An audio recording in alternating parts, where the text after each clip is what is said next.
Okay, we're now going to turn to our next committee meeting, which is Community and Economic Development. That committee is chaired by Councilmember Holly Huffman. Thank you, Council President. I am joined on this committee by Council Members Stone and Martins. And today we are talking again about the 2023 to 2027 consolidated planning process. The 2023 to 2027 consolidated plan is required by the Federal Department of Housing and Urban Development, HUD, which identifies community needs and priorities to be funded by the Federal Community Development Block Grant and Home Investment Partnership Program over a 5-year period. The city uses this planning process to identify priorities for its local housing levy, affordable housing sales tax, and general fund expenditures. Staff will present the assessment of fair housing, community participation process, data analysis, proposed strategic plan, and proposed annual action plan over 3 to 4 committee meetings. Adoption by the City Council is anticipated in May 2023. And today we are on part 2 of a 4-part series, market analysis and needs assessment overview of proposed goals and strategies.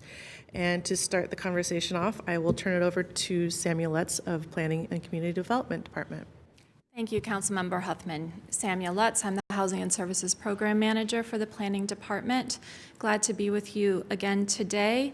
As mentioned a couple weeks ago, we were here talking with you about the foundational data, the assessment of fair housing, and the public participation process that's led us up to today. You can go to the next slide.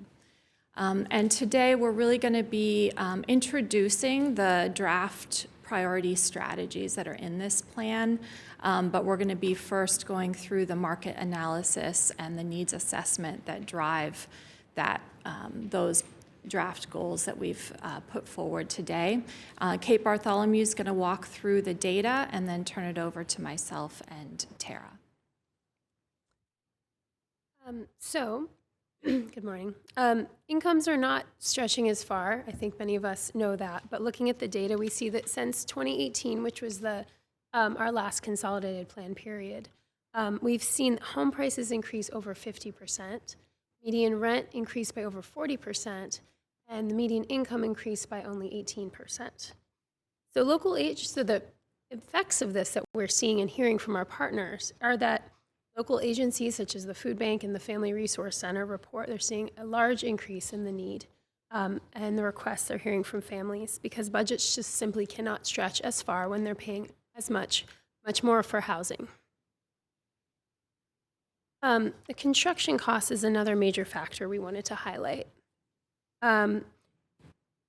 These are some of the estimated costs to build just one unit in Bellingham. So they're all local numbers from recent years. We see a cost of over $400,000 in a large nonprofit family building that would be per apartment. Cost of $258,000 for an example of a large market rate multifamily building. So it would be per condo or per apartment. And $512,000 for a recently built market rate average size single family home. And these are important to consider because the cost of construction has serious consequences for how far our HUD and other levy dollars go. A large percentage of our funding goes towards helping with capital costs for affordable housing. You'll see the difference in the nonprofit multifamily building and a large market rate multifamily building. And on April 10th, Tara Sundin will be returning with some of our local affordable housing builders who can get more into the detail of why that price difference. But just coming back to the fact that this is just the cost to produce units, which sort of takes it out of that sort of what we talk a lot about, the market factors of competition and interest rates, et cetera. This is just the financing the land and the building costs alone. So we did some analysis to examine what the rental market is providing compared to what households at different income levels can afford. We made some assumptions about the household size per unit. For example, a one-person household in a studio, 2 people in a 1-bedroom, et cetera. Obviously, needs are going to vary by household, but this is the assumptions for this graphic. Then we have the market rate, so unsubsidized cost in Bellingham in 2022 for rent and utility costs. And as this shows, those earning below 80% or about 100% of the median income really cannot afford a market rate unit of any size. Those who are earning 80% may just be able to afford a studio or one-bedroom apartment, but even a household making 100% of the median family income would not be able to afford a median market rate 3-bedroom unit, a house or an apartment. So this really shows us that our market rates, our market is catering to those earning 100% or above, and in some cases you really need to be earning 120% as a household to afford the market rate rents. So we did a similar analysis for home purchase price. We used the median home sale price of $680,000 and a median condo sale price of $375,000 in 2022. The 680 figure includes any type of housing, so condos or single family.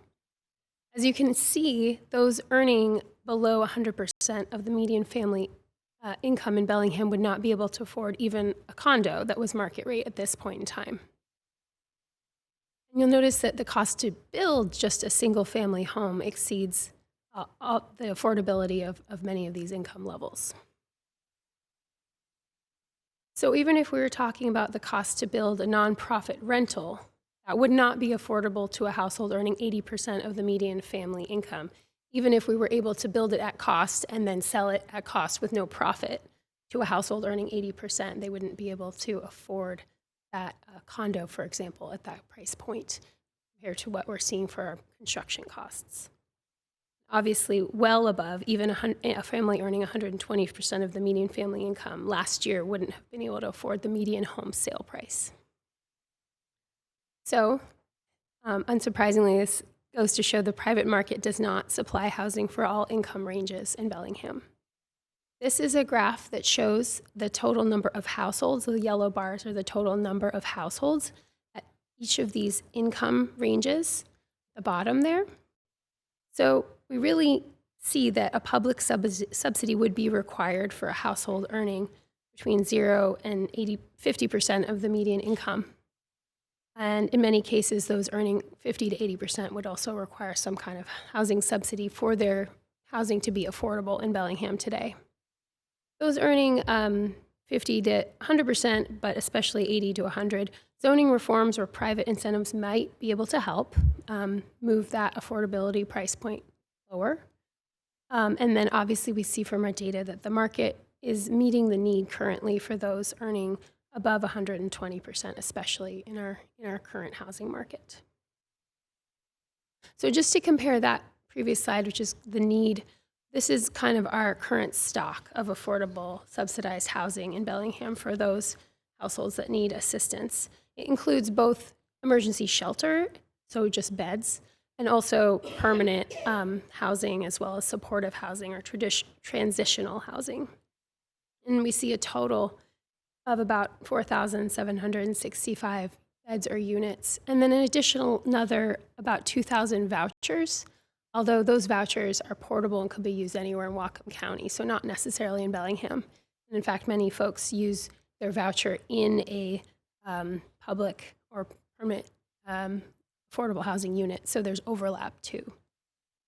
This is about what we have to offer in total in our community right now, compared to about 16,000 households that are below 80% of the median income currently. So with that brief analysis, just to point out that there's much more data available in the Consolidated Plan's full version, I'll hand it back to Samuel Letts. Thank you, Kate. So this slide here is looking at families with children who are part of the Whatcom Homeless Service Center housing pool. So they've done some kind of an intake. They are unhoused currently. And the dark green line shows those who have applied for services, done the intake in the housing pool, who have children. And the light green line are those who have been referred to a program. And you can see those two lines way back in 2017 were fairly close together. And that gap has been growing over time, even while in recent years, more and more households have been referred to programs in the community. So since 2020, organizations have been doing a fabulous job trying to increase their capacity to meet this need. They're adding more case managers. They're trying to help people move along to stability so that they can take new intakes. But that is nowhere near keeping pace with the incoming need of folks coming into that. Next slide, please. And then just zeroing in on some particular populations. Again, this is the housing pool managed through the Whatcom Homeless Service Center, and we're looking at a few subpopulations. Again, families with kids is the top blue line here. Those fleeing domestic violence, there can be overlap in these populations. Senior households, here another one is those with medical fragilities that we don't see on this graph, also increasing. We're just seeing dramatic rises in these populations. As Kate said, there's a lot more data in the plan, but we're really zeroing in here on some of the data that has really led to the draft priorities that are also in your packet. And so you can see that some of these subpopulations just have particularly acute and rising needs. Next slide, please. Sorry, Samuel, one clarifying question on the last slide. The families with kids, is that 320 families, or is that 320 people total, making up all of the families who have come forward and counting everyone? Those would be households. So 320 households, we don't technically have an idea of how many that would be. People? Yeah, we do have that number elsewhere. Oh, perfect. Actually, that is kind of captured on this next slide. Thank you. Yeah, so here we see just an acute level of needs for those on the housing pool. So you can see nearly half of them need supports in addition to housing.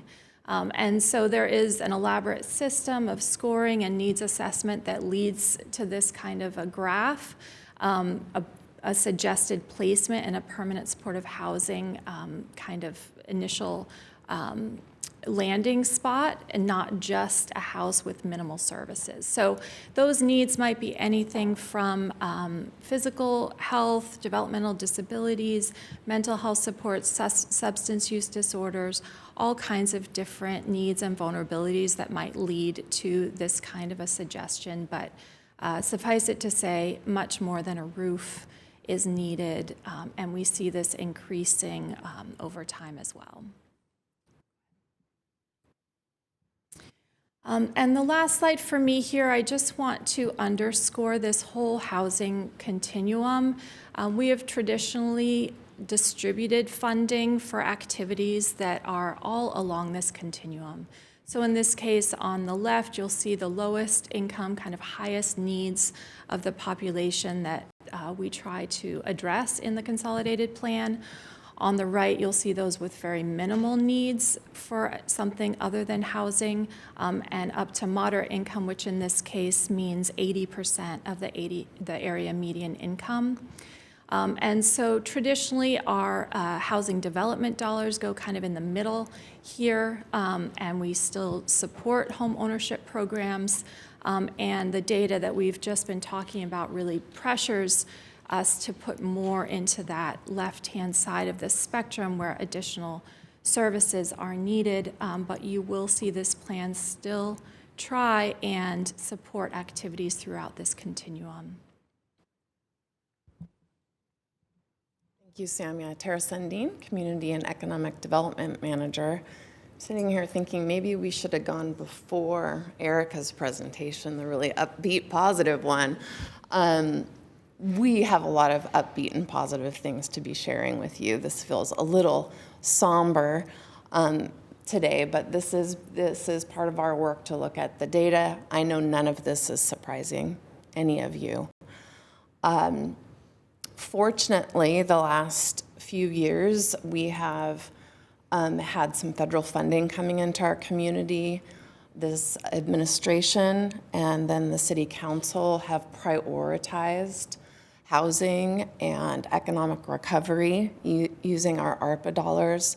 And so our funding has gone further, and we've been keeping pace with building housing. This slide is just an example to show you that as we move forward, you're seeing just in 5 years the economy's changed drastically, and things aren't heading in the direction we really would like to see.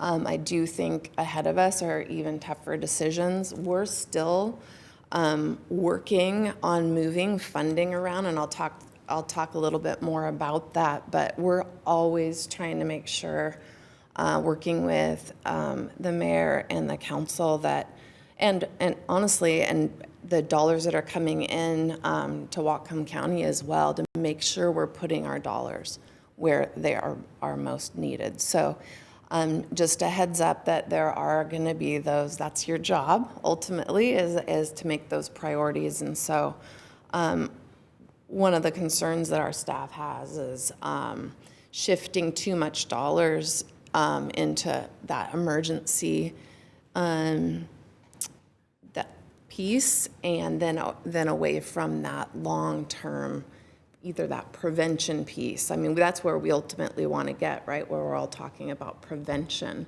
rather than this emergency that we find ourselves in. So we have several proposed goals for you. In your packet, there is a chart that looks like this, and we're not going to go over it in detail with you today. But these are the overriding goals that we're proposing.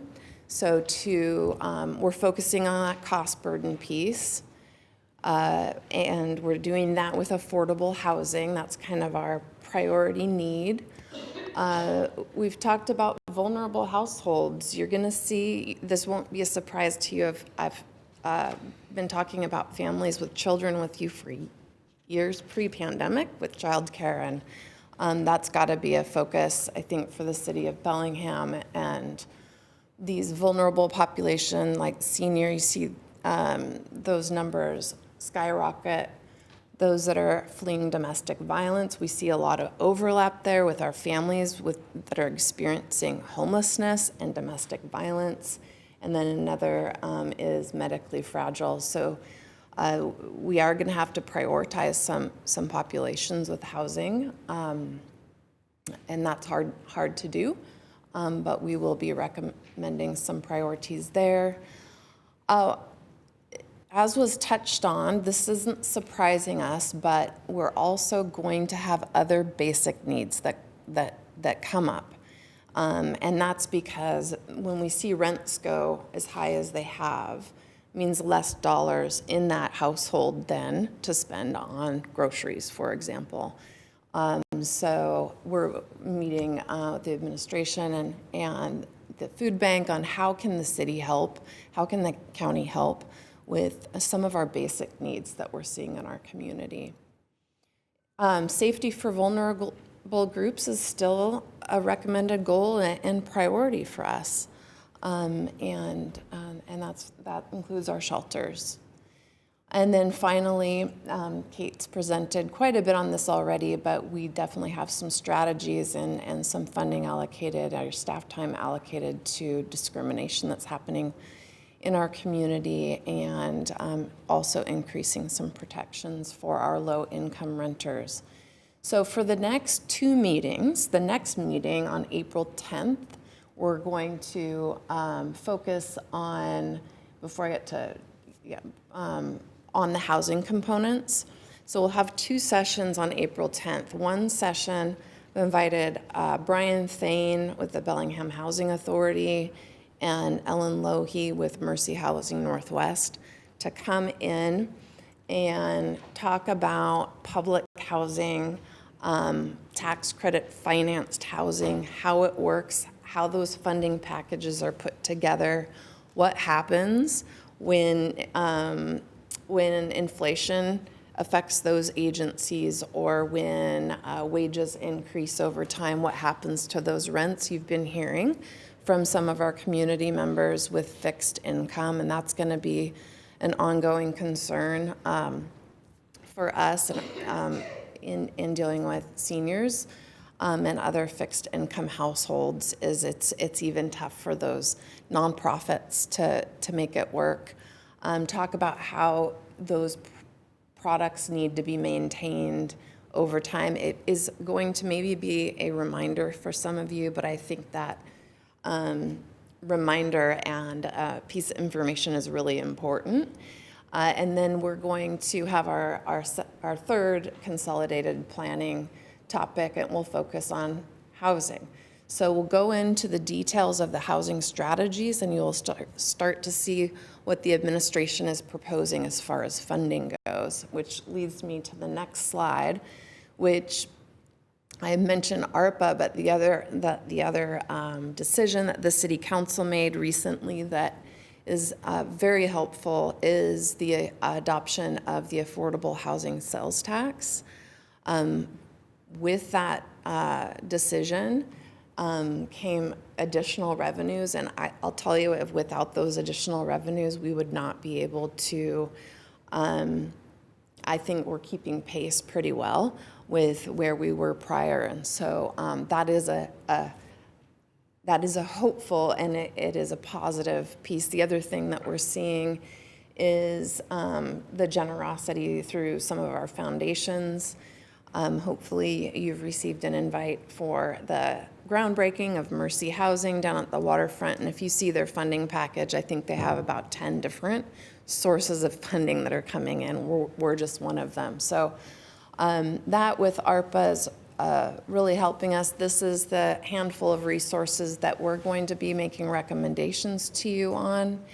They all have different rules, income thresholds, or priorities that staff worries about, but that is why we're how we're constantly kind of shuffling the decks. And then I had mentioned we work very closely with Whatcom County Health Department.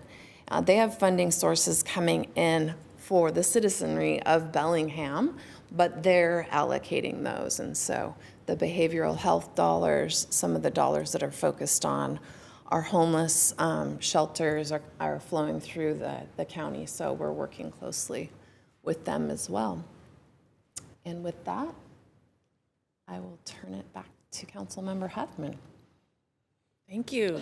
Thank you, Tara, Sammy, and Kate for that presentation. Any comments or questions from committee members? Councilmember Martins. Thank you.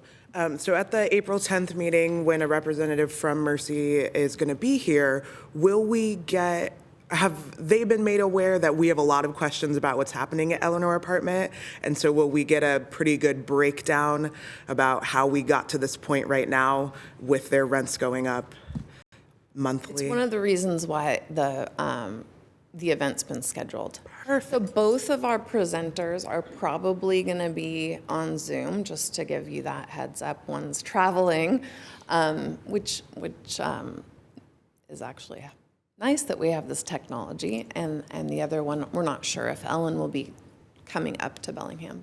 But yes, they're both aware of the concerns, and there's reasons why that's happening, and fundamental challenges with fixed income and the tax credit model.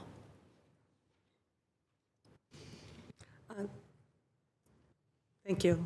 Didn't know who was recognizing me. Thank you for the presentation, and you're right, we have very difficult decisions to make because it's kind of a vicious cycle that, you know, some of our vulnerable or elderly could get displaced because they can't afford their housing, then they become homeless, and I assume it's more expensive, but we also need to build so that we have more affordable housing. So there'll be tough decisions.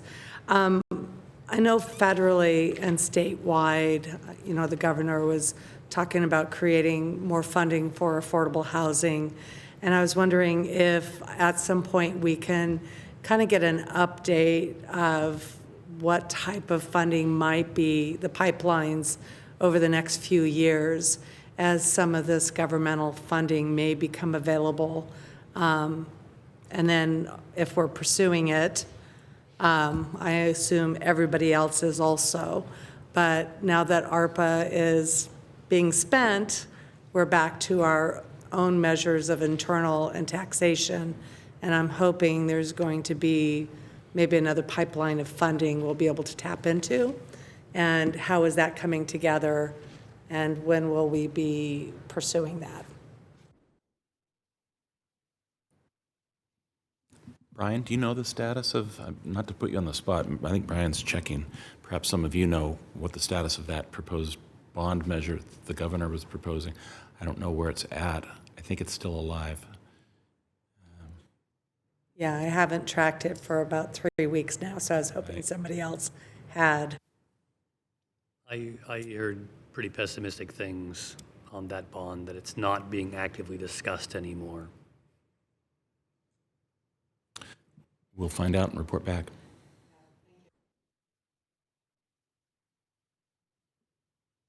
Councilmember Hamel? I just want to, a couple of things. One is Ms. Sundin mentioned that the Millworks project has 10 other sources of funding. That's really important to acknowledge that the funds that are listed here on the overall, or the overview of annual funding sources here are about $10 million. That's still not enough to do the projects that we need to do, and we need those outside dollars to help build the projects.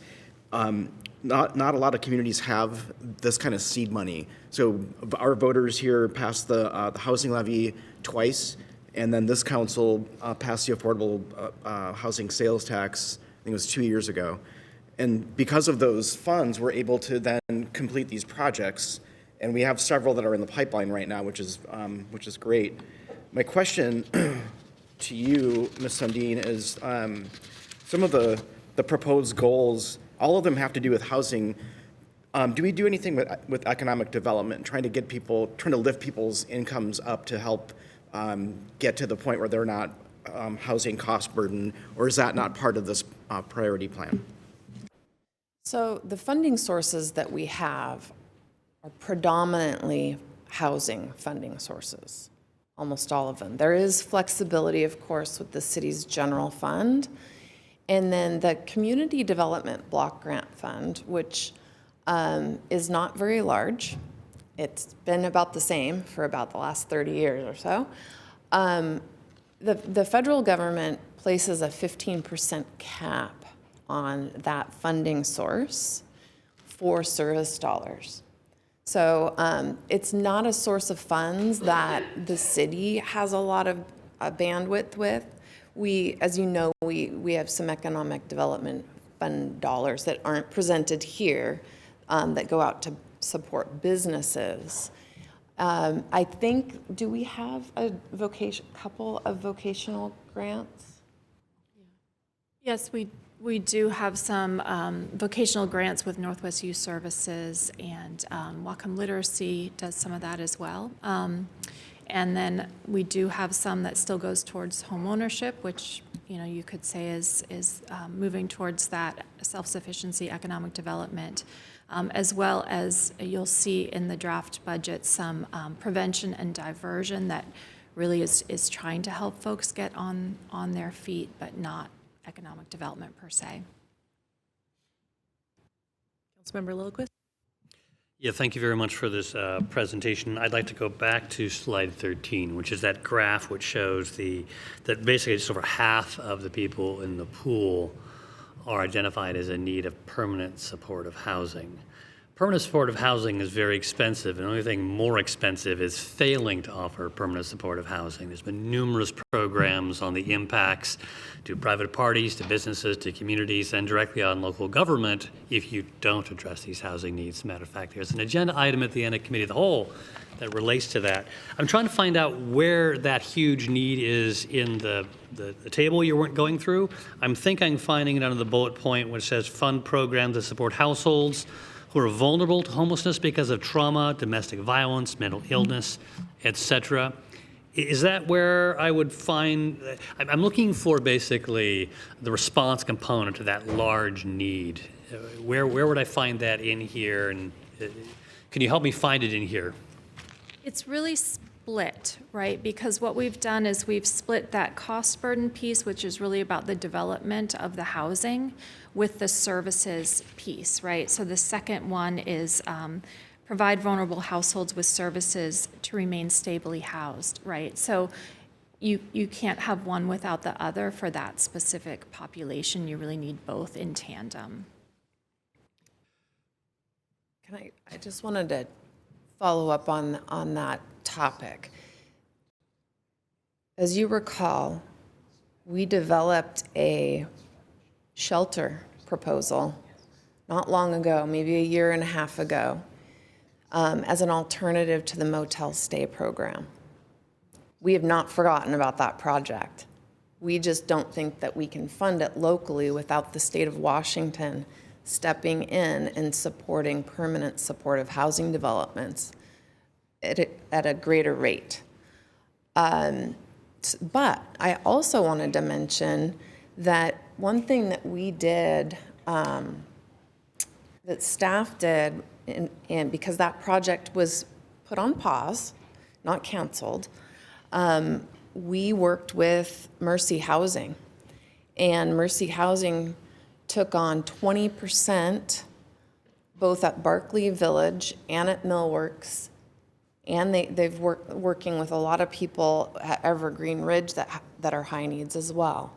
We have a 10% kind of requirement to get our funding. We want 10% of those units be set aside for homeless upon entry.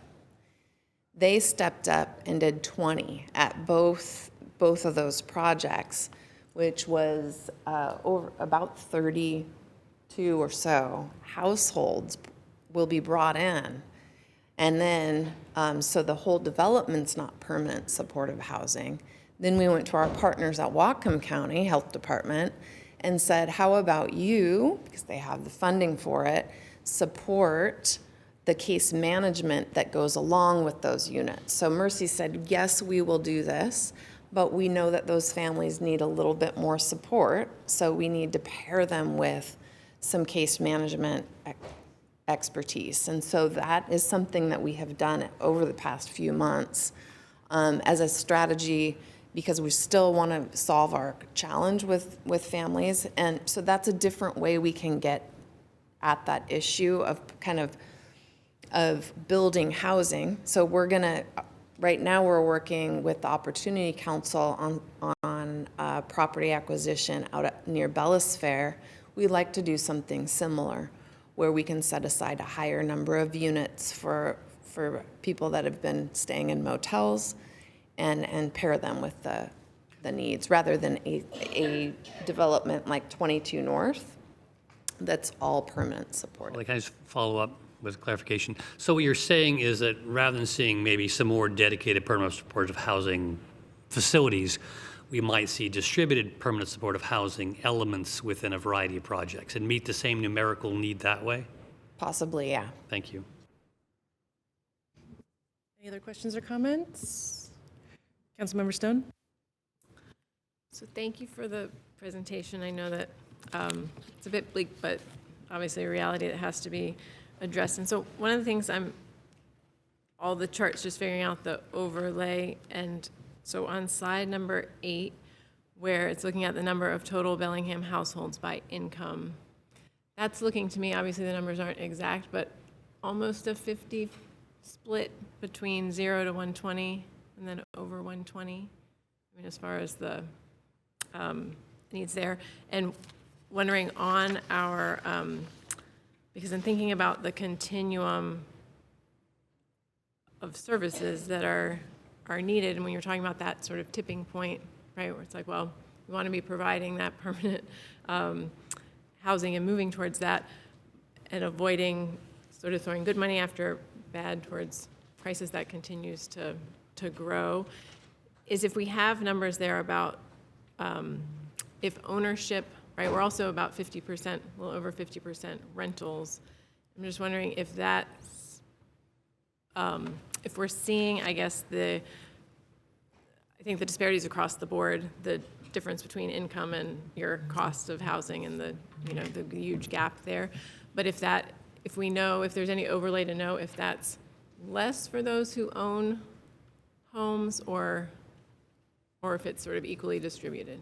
No, it's not equally distributed at all. In my last presentation, I think I might have touched on this, but there was a lot of numbers. So you're correct. So it actually 0 to 100% should be 50% of the households, because it's the median, right?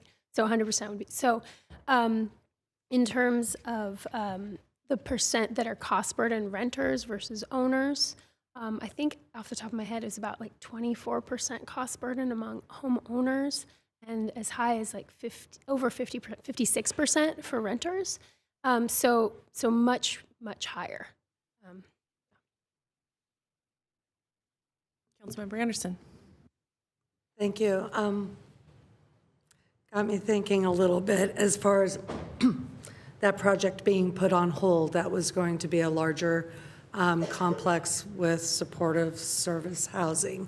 And if we are looking at a model of spreading those numbers over multiple facilities with our partners, was there a cost analysis for because part of the cost is that ongoing support services, just not the build. So if you have one building, there may be a very large upfront cost to put the building in, but then the ongoing cost would be a certain amount. But if we do smaller units across multiple, is the cost comparative of continuing funding those services similar? And then also, have you been talking about, as we're looking at the possibility of inclusionary zoning, if we're looking at a model of placing supportive housing in multiple locations, have we looked at, with inclusionary, if we might be able to utilize some of, if we should go that direction, some of that housing to be able to provide smaller segments of the supportive housing? I think, now we haven't hired the consultant yet to help with inclusionary, but I'm pretty confident in saying I don't think that permanent supportive housing is going to be a model that we pursue for inclusionary. It's just far too much subsidy needed for the private sector to deliver that. I will also say that the model that was developed for an alternative to motel stay program started looking like a permanent supportive housing development because you saw the need, because we looked at the needs of the individuals. But also when we're working on a permanent supportive housing development or putting one together, they have to be staffed 24/7. That's a really different model than us pairing, and we'll have to see how it works at Mercy, pairing a case manager and not staffing a building 24/7 or a shelter, a garden view 24/7. Just to clarify, that's what I was thinking with the inclusionary, is that if it is just a case manager situation versus a live-in support, then if we could get 3 or 4 units per larger complex where a case manager would be able to help provide the support within that housing, it's not necessarily the burden on the developer to maintain the ongoing costs. It's a matter of who resides there as part of that agreement. And there's a lot of questions on inclusionary, like who's going to help fund part of that. But just something to kind of put in the back of the thought as we start talking to a consultant, because if we're not going to be able to do a larger building with in-house 24/7, then I assume we're going to be supporting those case managers with funding with our partners. But it's a matter of being able to find the living units, and how do we get to that point if we're not building a 150 unit or something ourselves. So the idea, what I would like to see is that we don't have silos of poverty, that we have integration in all of our housing, and that we have people of all economic means, whether they're subsidized or they're above that 120%. It makes a healthier community. That's my hope for the inclusionary zoning. But my interest is a little piqued at the possibility of having that not displaced, but the placement across the community of having supportive housing, but in smaller batches with case management. We'll explore that. That sounds a little bit more like the voucher and the rapid rehousing programs, and we can explore that with our partners. Okay, we are a tad over time, and again, this is the second conversation in a 4-conversation series, the next to be on April 10th. So thank you for the presentation, and we will see you on the 10th, and with that, end of committee. Thank you, Holly. We'll now take a brief break, then we'll come back and resume with the committee of the whole meeting.